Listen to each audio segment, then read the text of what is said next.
Welcome. I'm Chris Thompson, Senior Managing Director at Accenture for Cyber Risk and Resilience. And I'm pleased to welcome you to this session on the trends and the implications and what we're seeing in the cyberspace. So let's get started. And let me introduce, we've got a great panel. I think we're going to have a fantastic session.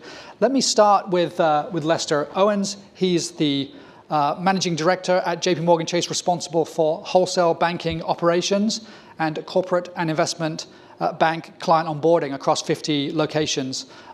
He manages 8,000 people. He has primary responsibility for managing one of the largest payment operations globally, about $4 trillion a day. So Lester, thank you for being with us. Thank you.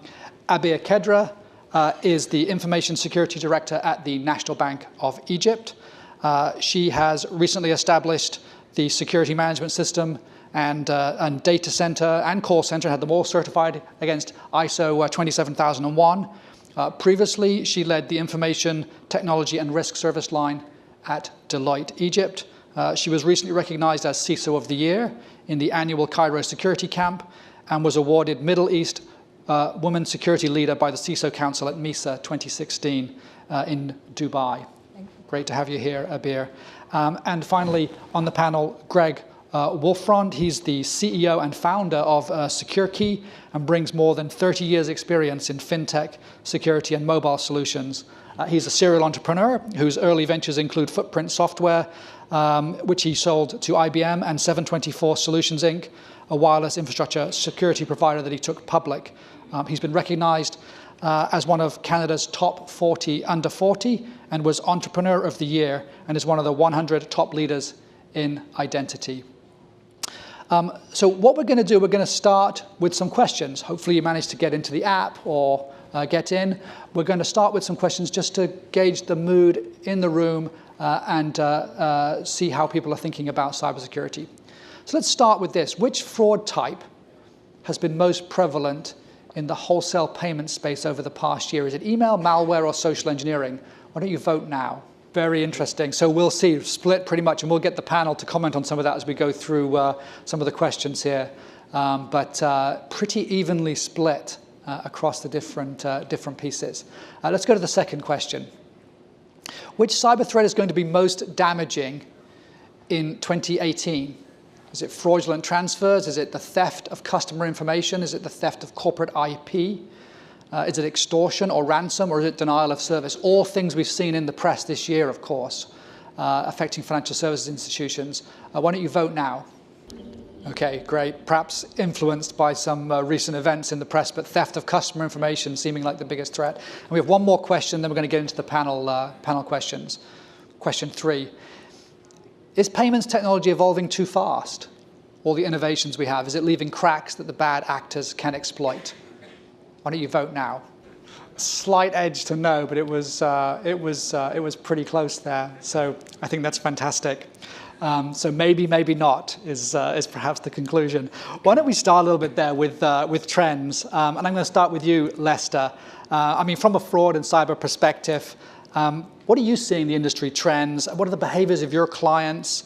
And how's that shaping your priorities? Yeah, sure. So for those of you who voted email, I would agree with you from the past year. But if I took you back probably a few years ago, 2 to 3 years ago, it was really malware, right? That was number one. And the second thing was that it was really 2 or 3 different countries. The third is, while you may look at newspapers and see that the dollar amounts are large, especially those that have been compromised, but the average dollar value was actually very low. So those were the 3 trends that we saw.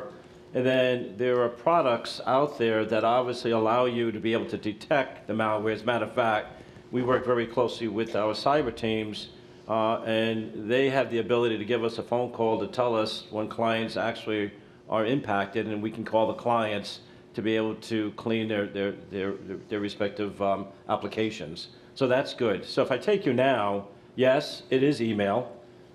Email is a variety of different ways of people being duped. One of the obvious ones is someone pretending to be that vendor and all of a sudden deciding to change the wiring instructions with the bank, and they do so. And so And that will, unfortunately, looks like it will continue.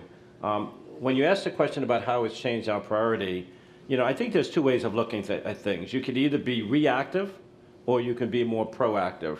So we've tried to take the cyber fraud piece and really create what we call payments controls, right? And what are the things that we should be doing holistically to protect the firm and protect the client?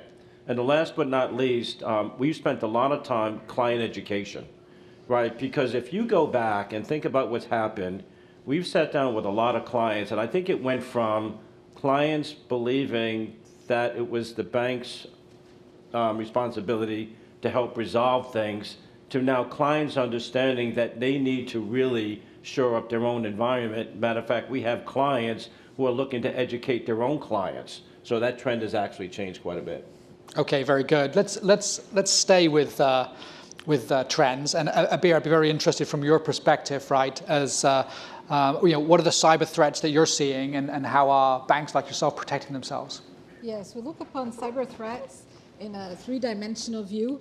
I like what you said, that employee education and client education is very important, because in order for the cyber threats to really be threats or take advantage of people is the level of awareness with which employees respond. So the three dimensions I like to think of are the external threats, like the malware, the email, all the zero-day threats or the vulnerabilities that attackers make use of to exploit a weakness in your infrastructure, as well as the insider threats being employees who do not have appropriate level of awareness of the threats that are appearing in today's world, or employees that are disgruntled and may work with the outside attackers.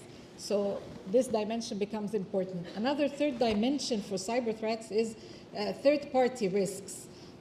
When you outsource services, we are being a bank, sometimes we outsource part of our services to third parties. So if you're not sure that the third parties also have the same level of controls that you are applying internally, that becomes a cyber threat that you also have to deal with and manage the risk for.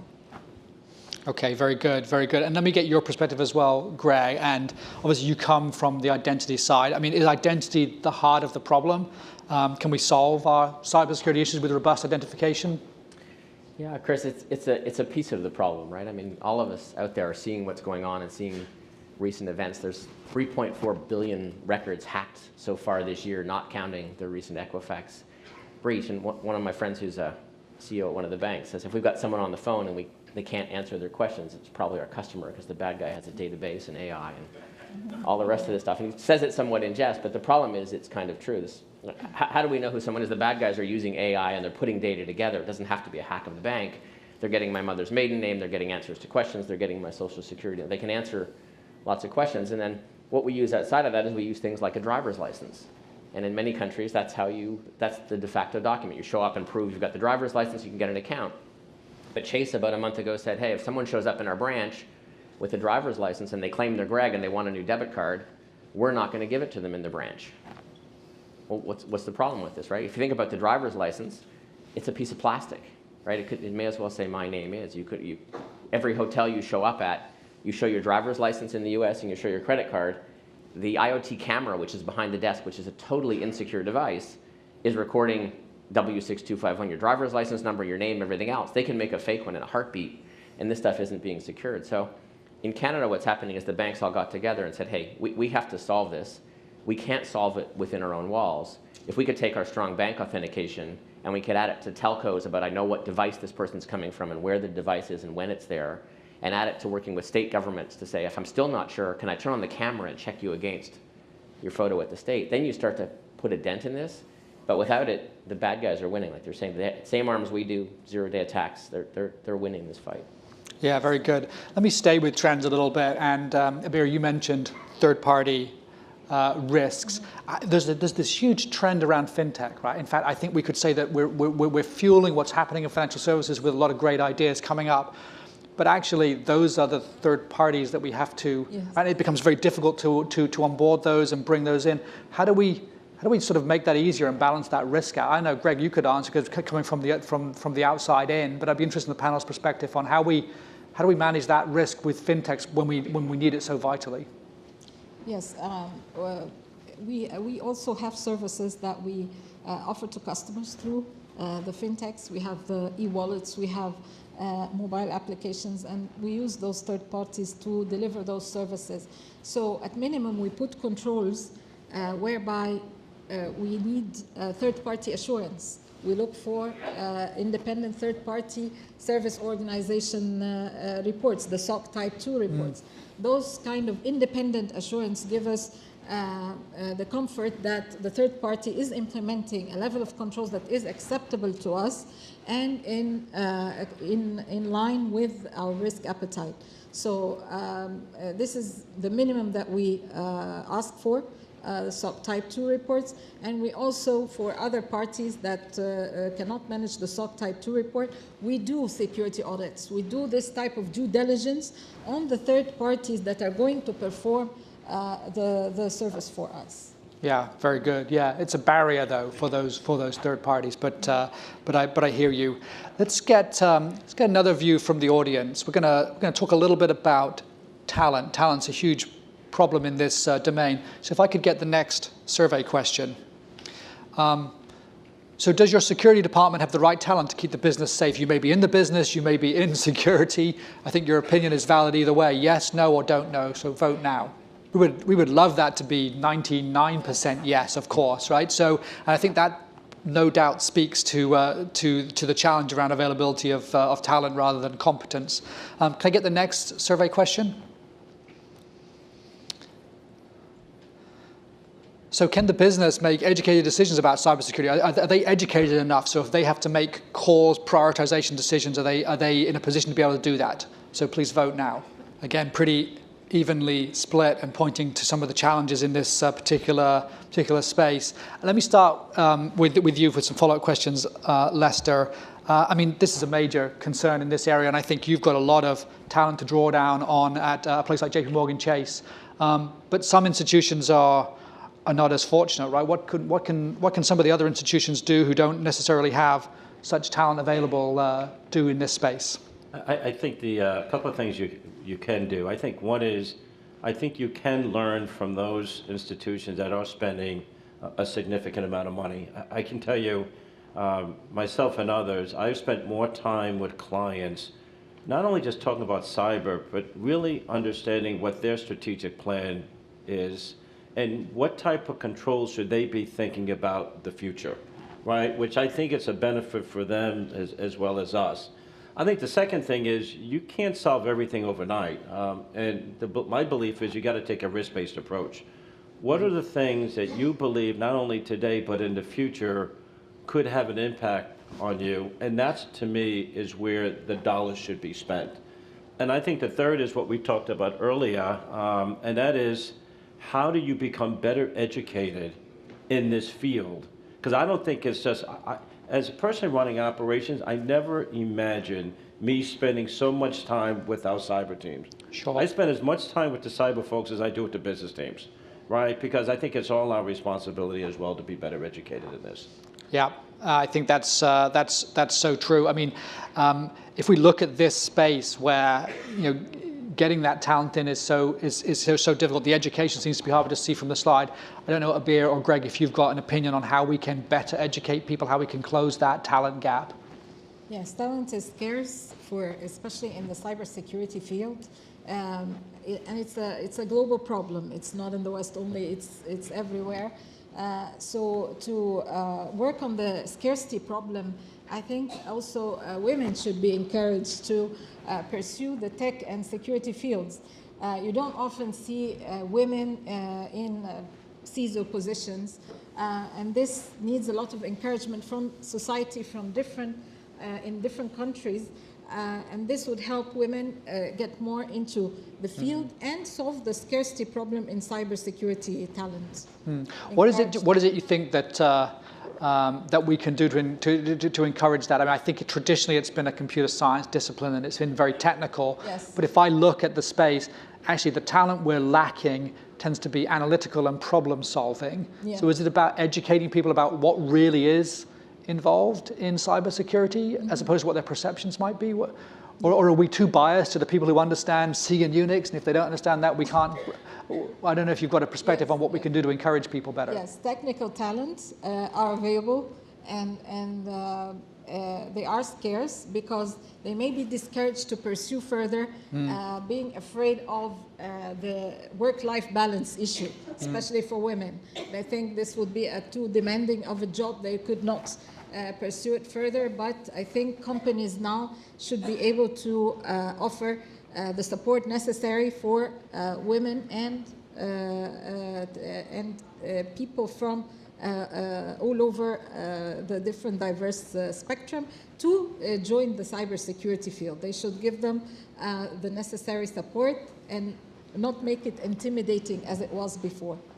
It's important for sure, Chris, because there's a shortage in all of these, but some of it is within the organization and some of it is external, what we would say, right? I mean, the banks can do so much. What we're learning in Canada is we need to be able to bring in the telcos and start working, like the silos that you and I talked about before. You need to be able to bring in the telcos and work with them to know it's coming from this device, here's location of device right now. You need to bring in state governments to be able to check at registration on that device, is it actually the person who they're supposed to be? Because you can't solve that alone, and we have to raise the bar. What's happening in Canada is we have to raise the bar for everybody across, because if you don't raise the bar, it doesn't work. And then as we raise it as corporations, the second point would be, what about our customers, right? So customers don't know when they get the email you talk about that says, hey, Susan, it looks like it's an email coming from Greg, transfer $50,000, pay this contractor we have now, and it's a valid someone that we pay, but the account's different.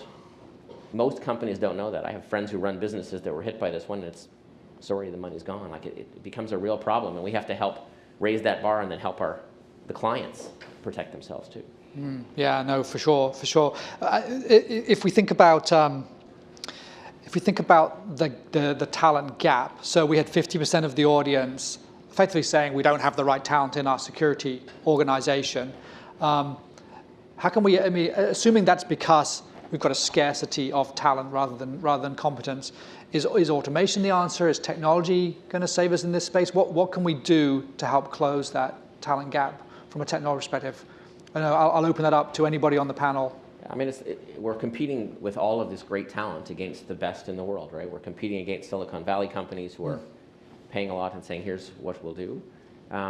We have to be able to bring in the talent and show there's great opportunities in what we're doing to all diversities of folks, but we also have to say we can't solve it all on our own. I'm a really big believer of we've got to raise the bar by using capabilities in other places, right? The banks are never going to be able to check, is this really Abeer on this new device or coming back and forth?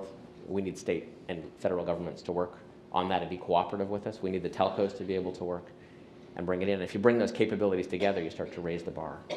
And to complement that, I mean, you asked the question about automation. I mean, I can't tell you how much time we spend with the cyber team and business just thinking about future potential events.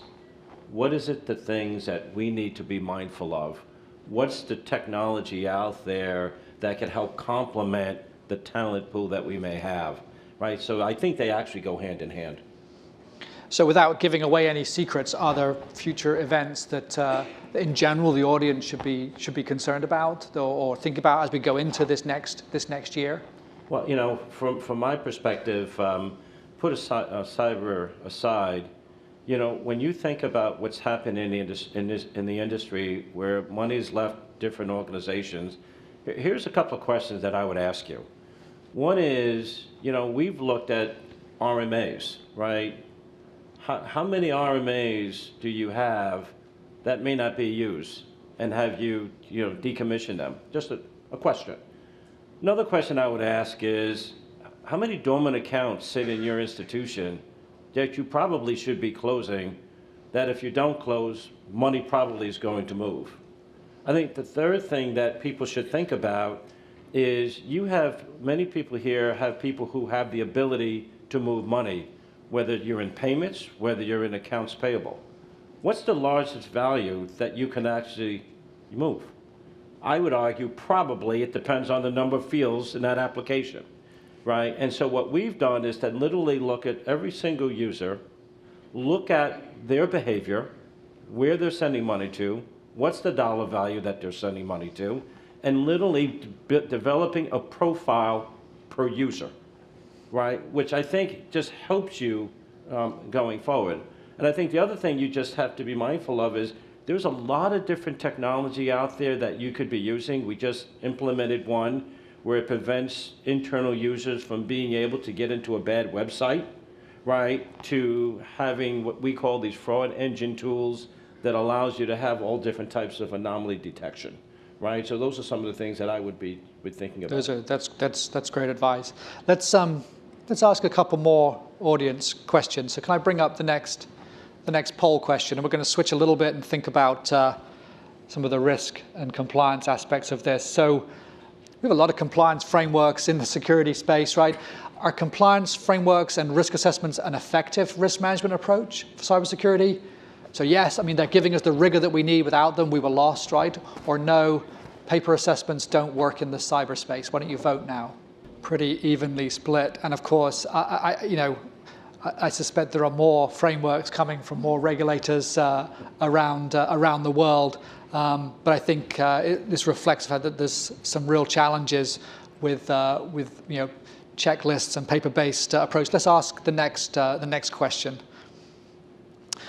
Do the business and the board of directors understand how cyber risk is increasing or being reduced? Right? Do they have the right metrics? And the emphasis here is on the risk and how the risk is changing. Yes, no, or don't know. Vote now. So 56% said yes. So again, somewhat evenly split, but definitely with an emphasis 57%. Even it settled on. So maybe we're getting the right metrics and data. I mean, Lester, you're in the business, right? As you're getting, you said you interact perhaps more with your cyber team than almost anybody else, apart from hopefully your customers. What information are you looking at from them for them to give you confidence that the risk is being managed? What sort of things are they telling you, and what's then giving you that confidence? Well, I think number one is trying to be more forward-thinking and helping us to understand what are the things that we should be putting in place. They're very good at understanding the trends that's out there, very good at understanding when we see something, for example, in the newspaper, what was the root cause of it? And I'll give you an example. And you talk about the board of director. So there was an incident in the newspaper, a company who got hacked, unfortunately. We went back internally and kind of play acted that. What we believe happened, and then overlaid our controls on top of that to ask ourselves, are there things that we, A, should be doing better, or we have? That information then got presented to everyone from the risk committee to the board, et cetera, right? So those are some of the things that I think the cyber teams help us. When I talked to you about the new package that we put together to prevent people from being able to access a bad website, that was on the recommendation of the cyber team. We, in the operations, was actually the pilot for JP Morgan. So they're our right hand, left hand, et cetera. And the last thing is they actually organize two things. One is we do a lot of phishing tests. And it's interesting the first time you do a phishing test where your numbers are probably going up here. Yes. And as you repeat it, the numbers go down significantly. And the second thing that the cyber team helps us with is the cyber exercises. We just did one last week, right? So we do this on a repeat basis, looking to come up with different scenarios. Yeah, that's very interesting. So it's very practical. It's very real. It's the trend. I see a lot of metrics reports with time to patch and amount of machines covered and so forth. And I see a lot of business people don't understand. Does that mean I'm more at risk or less at risk? I think you're talking more about what are the real world implications and the trends, and what do I need? Correct. What do I need to worry about? Abeer, I think you wanted to comment perhaps. Yes. Because of the standards, they require you, for example, the ISO 27001, they require you to have KPIs. Yeah. But the KPIs can be tricky, as you say. KPIs, when you say we are going to demonstrate to the board of directors that we have improved our vulnerability management cycles, so they don't really get that. But the key from KPIs is to demonstrate that you're improving. they may not get the comfort that you're the best, but that you have to demonstrate that you're improving. You measure where you are now, and then the next year you show them where you have gone. So if you can show them in numbers how you improved, this would be great. To complement this, network penetration testing and application penetration testing are very important, because if you give them the raw data that we are patched 93%, so this 7% is not patched, so what do they make out of it? But when you do a network pen test and they find that an attacker, just by having access to your VLANs or to your internal network, can actually exploit that little 7% that you are telling them it's okay, it's a good percentage, that they can exploit that 7% and escalate their privilege and get unauthorized access to your crown jewels and critical data, then that 7% takes a different perspective for them.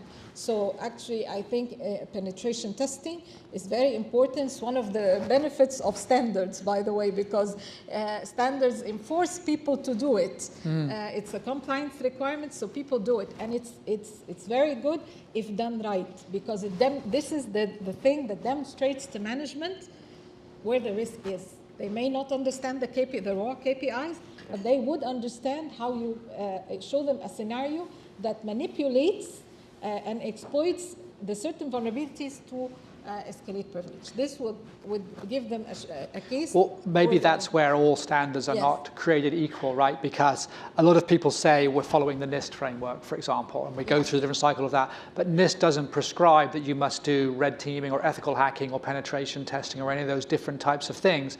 But some of the standards around the world do, right? And in some jurisdictions. And I think that's perhaps when we get the voting and we ask, right, are frameworks enough versus paper-based? The framework's not all created equal. The important thing is that it gets done right, not just a compliance check that, okay, we're doing penetration testing and the exercise has to be really done right to demonstrate the risk, not just to Some of the rules are going to change as well, right? That with the recent breach, it's reasonably certain that Congress is going to change the rules, that parties that collect data are going to have to share it with consumers on a free basis. They're going to have to alert the consumer when that data gets shared. They're going to have to allow you to, in the credit case for any of the credit bureaus, they're probably going to allow you to force you to let you lock the credit and not let someone get my data without my explicit consent. So these models where we reach out to consumers and say, do you consent to share your data over here?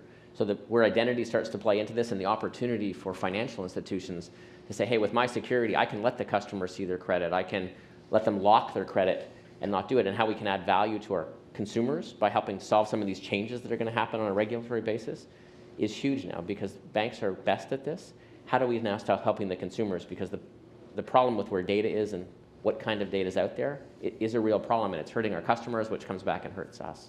Yeah, I think that's right. I think it points back to knowing who the person is and identity again, because, and I'll pick up on the locking the credit as an example. In all these situations, the criminals, the bad guys, are thinking about what's the path of least resistance. So of course, if I want to go after Greg and I need to unlock your credit, now I need to know how do I unlock it.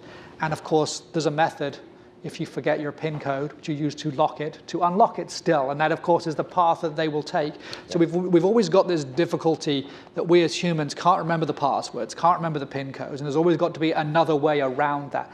How do we secure the another way around that? I mean, we used out-of-wallet questions traditionally to ask different things. But I mean, from your opinion, how do we secure the other way, which always seems to be the path they exploit? This is exactly the point that we make, right? If you give a password to people and say, here's your password, you can come in, on day 2 when they offer this service, you're going to see an email campaign go out that's like nothing you've seen before. Say, hey, your credit's been accessed, or something's happened here, click here, enter your user ID and password, and away you go.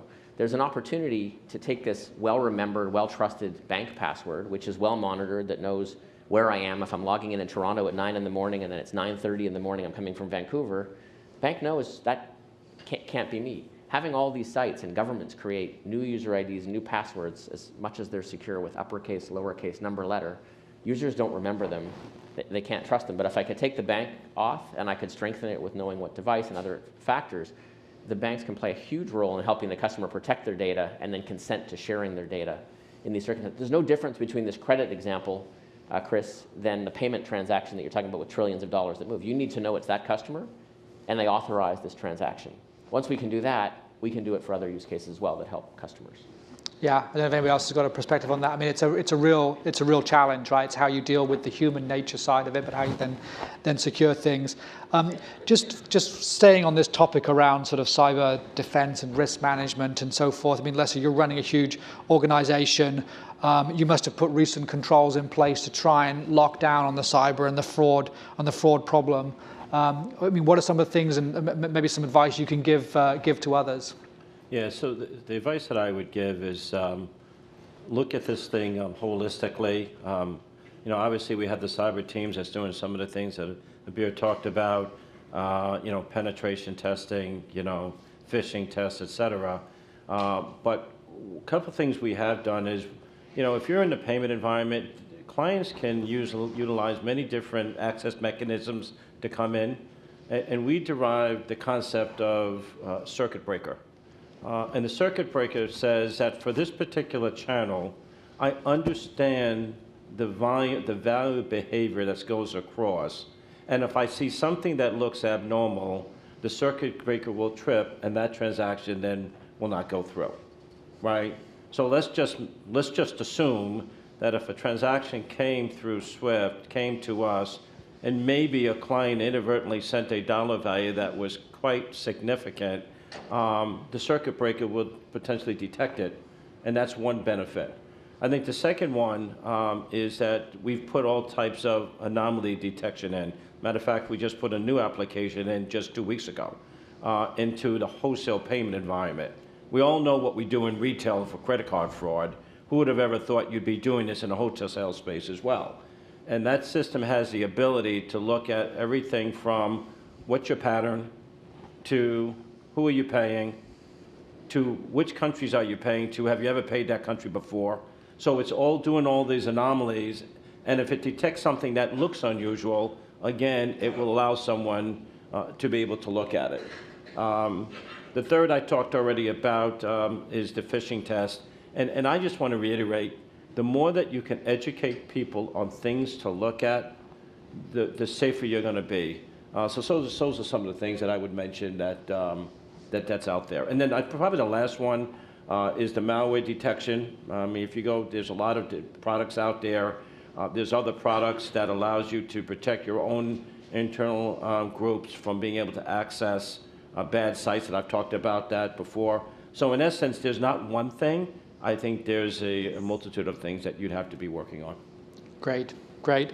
Let's take one more poll question from the audience, if you can bring that up, please. This is quite topical with everything we've heard in the news, but will your firm look strong, prepared, and competent if it is the victim of a security breach? Definitely, probably not, or no. You can vote now. That's pretty good. That speaks to some confidence. Whether it's unfounded confidence, of course, we don't know, right? But there's definitely some who are saying probably not or no. But most in the definitely or probably category. But I mean, I think it is very popular, and having those recovery plans in place, I think, is pretty important. I don't know who would like to speak to the sort of recovery plans that they've got at their organization, or how they think about that if there was a cyber breach to appear. I mean, maybe Abeer, maybe you want to talk about what you've done to make sure that that's in a good place. Yes, we do have a security incident response plan in place, and the plan is as good as when it is tested. So it has to be consistently tested and regularly tested. Testing involves all the teams that are stakeholders in the incident response process. So you have to try with them the different scenarios.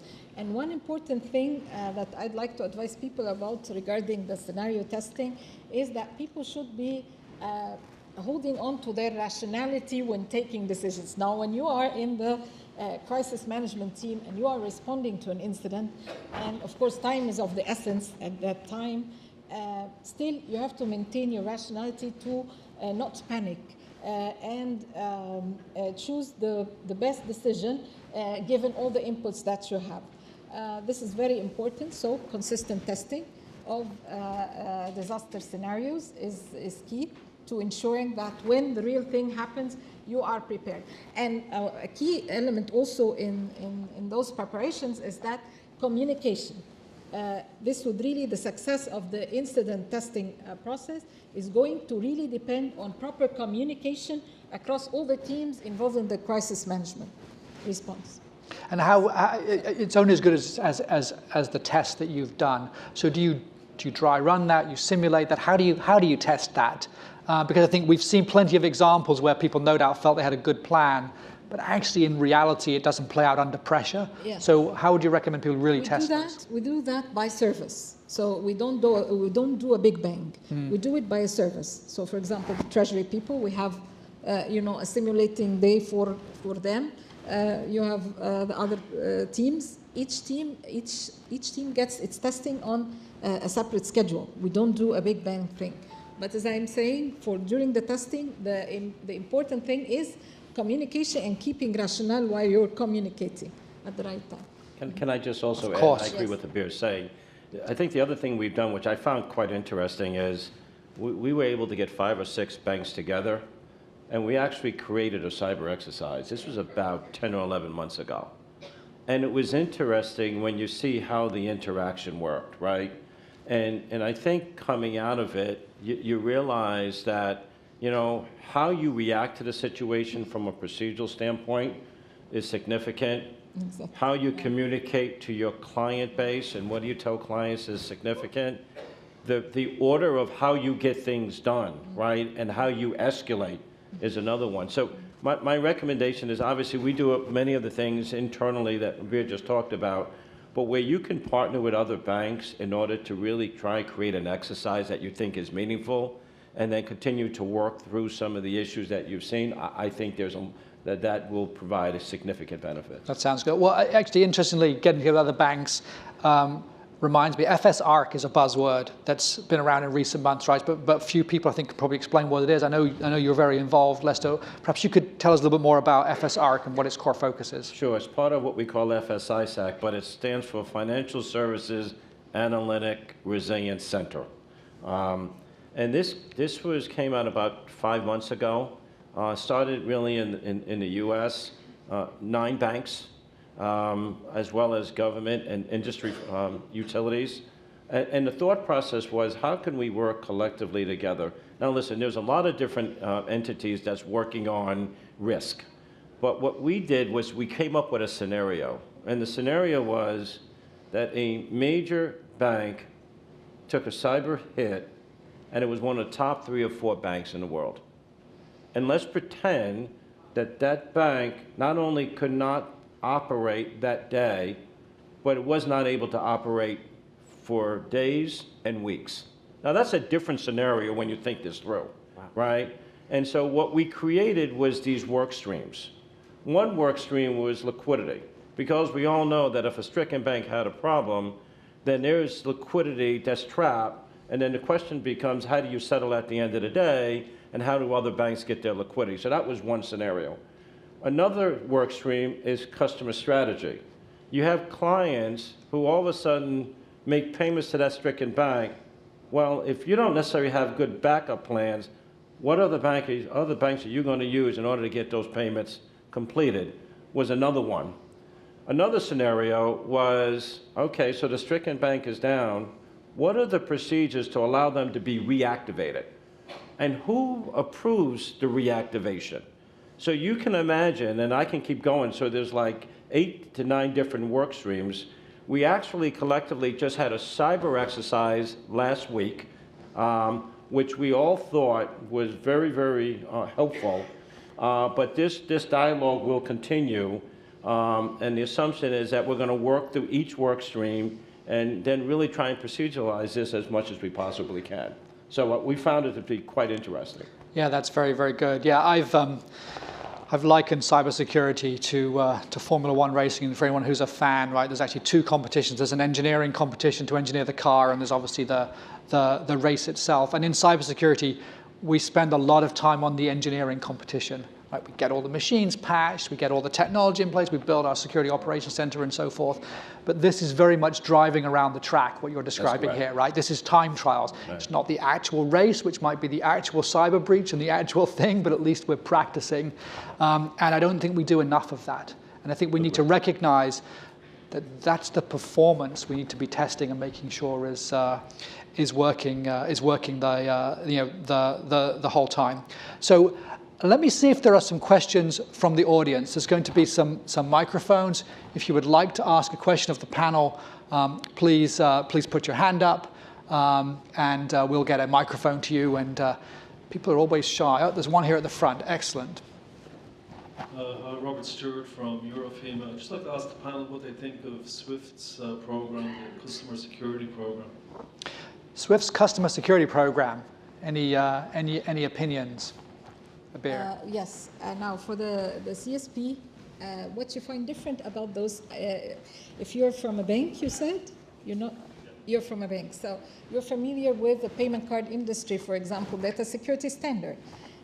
What's different about SWIFT is, it zooms in like the PCI DSS zooms in on your payment cards. This one zooms on the SWIFT infrastructure, the controls necessary for the SWIFT infrastructure. But it also maps to the other control frameworks. It maps to the PCI DSS and maps to ISO 27001. So if you've already spent time and effort complying with those standards, the CSP would easily fit in. You could easily map your controls and zoom in on the SWIFT infrastructure. And you'll find that most of the controls you might have already addressed, but you need to just follow it with a thorough follow-up. For example, the famous two-factor authentication requirement that was in the CSP, we had that because of PCI DSS for administrators, all right? We had a project for that. Now SWIFT requires it for the operators as well. So you do an extension. I found that the CSP easily plugged into, the larger control framework that we have. So if you look at it from that perspective, you will find that it is easy to implement within even the ambitious deadlines that they are communicating. And I would agree, and I think there are 16 different categories, if I'm not mistaken. We found them to be very useful. Right, and we've put a lot of emphasis on it, and I will tell you, I think what happens is it allows you to take a step back and ask yourself, what controls do we have in place that we think complements the CSP, and what are some of the things that we can improve on, right? We've had this deadline that we imposed on ourselves that we wanted to be able to do a test, very quickly, which we did. Right, but I will tell you that if you get a chance to read those, I think they're very, very beneficial. And I think it really gives at least maybe one of the few times where there's a sense of consistency where they're asking each of the respective members to follow. And I think that's a positive thing. Very good. Thank you for the question. Let's see if there's another question. And if question answers can also say their name and company. I was supposed to say that at the start, so I'm very glad the first speaker the first question answer. Is there one at the back here? Great. Good morning. My name is Amr Sullivan. I'm from Egypt, Cairo, from eVision. I have a question to the team here. Actually, how much do you depend on equipment when you're doing pen testing, especially on the code audit area or the network, versus you depend on humans actually doing the scenarios again? Because from my experience, there's a very big gap here between machines, how the machines have developed and the actual progression of the attacks and the development of the attacks. So I'd like to hear input from you on that. So great question. Are we relying on scripts and equipment or humans who can come up with the scenarios that the bad guys are dreaming up? Yes, you need to use the combination of both, because the tools, the scanning tools, will get you all the ready stuff, will get you the missing patches, will get you the obvious stuff. So you need those. But you also need the manual scenario-based testing, because this will allow you to go to follow scenarios that are not possibly detected by the regular scanning tools. They allow you to look for scenarios that impact data integrity, scenarios that impact authorization bypass, which is very important nowadays. So those scenarios they have to be tested manually. So you have to have a combination of both the automated scanning tools and the manual penetration testing, whether it's in application penetration or in network. A lot of the logic depends on the skilled cybersecurity talent that we were looking for, that we were discussing about earlier. And I think part of it is just really thinking about, what are you really trying to test? And I agree with you. I think it's a complement.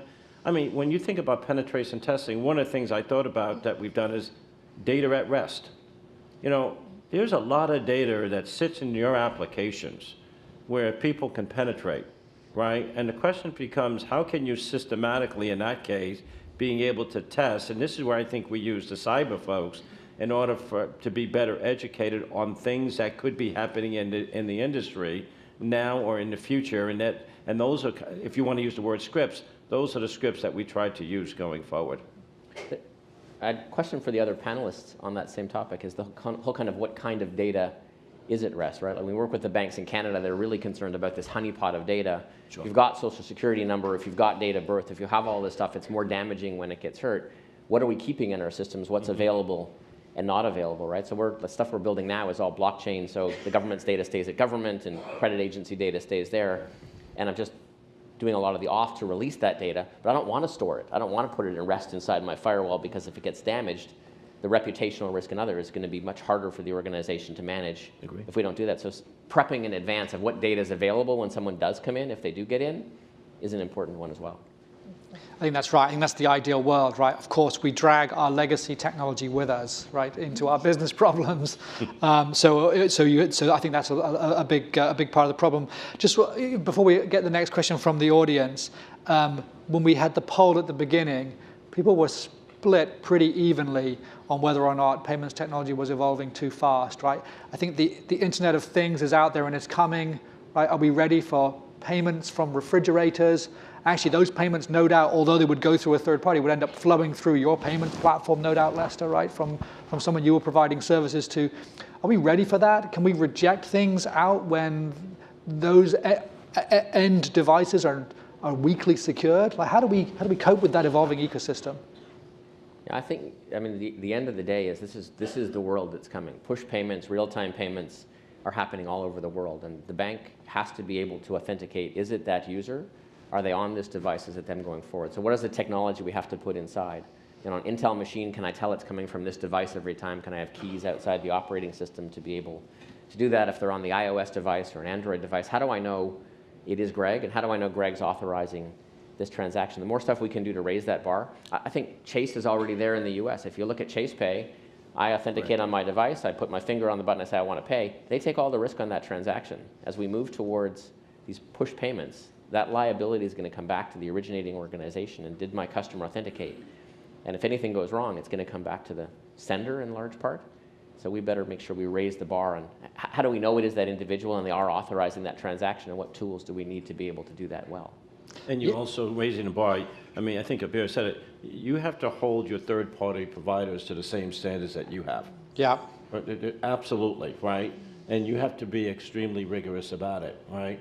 And the second thing is what I talked about before, is what tools can you also put within your own operating division, be able to detect some of the anomalies going forward. Yeah, and I guess we all need to move at the sort of same speed that the internet is moving at, and the bad guys. I mean, you gave the example, Greg, of a payments app, and where people are finding holes or issues in those payments apps. The bad guys are sourcing people to cash that out real time through fake, Facebook pages and so forth. So they ramp those schemes up very quickly. We've got to be able to close them down just as quickly and put the security controls in place. The bad guys are using all these tools we talk about, data mining and AI and everything else. My wife got hacked on her email, of all things, and within 30 minutes of the hack, they had taken her picture off Facebook, created a new email account, and sent a letter to a private banker saying, "Hey Danielle, can you transfer $50,000 this account?" And my wife didn't think that was very funny. But it's remarkable what they're doing and how they're using the tools. And that one didn't get through because there was proper training at the organization. But other ones are getting through, emails to our CFO and do things like that. And it's hard. We have to keep raising this bar to know who that person is and did they actually authenticate this transaction. Yeah, very true. Let's take another question from the audience. There's one here in the middle. If you can give your name and company, that would be great. Sure, yeah. My name is Sandeep Parche from BNP Paribas. So my question is around the recent Swift attacks and also ransomware attacks. And what is happening because of these attacks is it is essentially accelerating adoption of products that we kept talking about but probably didn't do, like segmentation. So my question is, looking into these trends, what are essentially, and this is pretty probably pinpointed question, which are the like technologies or top 3 technologies you see businesses adopting this year or next year, or should be on their horizon for next year? So I have taken one, like segmentation. What else could be out there?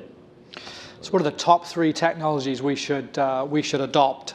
Segmentation being an example. Who would like to hazard a guess? If I may say, I don't want to focus on the technology part for that particular threat. Patching is going to be a very important priority next year because, as you see, malware and the ransomware, it's circulating. The attackers, yes, are evolving their methods, but they are sometimes doing mutations of old malware, of old ransomware, making a small variant and reintroducing it in new campaigns. So patching and making sure when you do the patching that I see this challenge being in a large organization that, yes, you deploy the patches, but you have a huge environment and the patches may not reach all your endpoints, and those remaining little ones that you did not reach are very critical. So you have to improve on that. It has to be a number 1 priority to detect all that. For technologies, I agree with Lester for the part of fraud detection and monitoring controls. Those are very important, profiling people and all that. Those would be, I think, priorities for the coming years. Yeah. And I would agree. I mean, listen, I think there's most recently, I'd say 6 or 12 months ago, we looked at, when people try and set up fake websites that look like yours, right? There's, our cyber folks have been able to give us the tools. So when we see it for a client and we know someone's trying to mimic a client, we're able to grab that information and inform the client that people are trying to set up fake, because that's just an indicator that you could potentially get hacked. Absolutely. That's one that I would be looking at. I agree with Abeer, as well as, there are different malware detection tools that allows you to know that the client may have been hacked even before the client knows, right? We're leveraging that. There's another tool, as I spoke about earlier, where, if you want prevent your users, your employees from accessing a bad website, there is a tool out there that will allow you to have that detected before they go to the website, right? And so I would just tell you that, probably spend some time with different people in these different booths, because I don't think there's one. I think there's a number of these that I think you can secure the perimeter in your organization. Yeah, I think that's good advice. And you have to look at the problem overall. I mean, if you've got a business application and the users are complaining that there's too many problems with it, and you ask what technology should I use to improve that, a lot of people would say, well, you need to test the application better, right? And that's back to what Abeer was saying, right? We need to make sure we're on top of this thing and testing it can continually. That's not to say that you then don't plug some of those gaps with some technologies, depending on what your gaps are, but laser in that way. Let's see, we've got a couple of minutes left. Maybe there's time for one more question from the audience. Who would like to ask another question? 1 or 2 more questions. Anybody? Surely there's somebody out there who's got another question. Otherwise, I'm going to ask. We hear all the time about artificial intelligence, machine learning, as though they're going to save us from everything. Are they going to be big and important in cyber defense and security this next year, or are they still another year out? Yeah, they're as big in defense as they are on offense, right? The bad guys are using this technology, as I said before, more than even the FIs are. We're going to have to defend against those kind of attacks, and I think we have to just keep stepping up the bar. Like, I don't think that where we are today is secure enough to know who people are. Everyone's trying to raise that bar, but it only gets done when we start working with others. Like, I just don't. My biggest point, Stan, would be that we need to be able to use that technology and use capabilities of other firms to raise this bar. which would include AI and the rest. Yep. Yep. And I think it's going to evolve. I mean, listen, we are actively involved in using both robotics, machine learning, narrative generation, you know, and I'll just give you an example, which may not be in the cyberspace, but, you know, we're using robotics for reconciliation, where the bot has the ability to understand what the human being did, pull information in order to reconcile an open debit or credit, right? Who would have ever thought those things would start to happen, right? Or the machine learning able to understand the human being and write summary information. So as this evolves, I could definitely see it being useful in this space. Great, great. Any last question from the audience? Well, I want to thank Lester Owen from JPMorgan Chase, Abeer Khedr from Bank of Egypt, and Greg Wolfron from Security. Thank you very much. Thank you. Thanks, everybody.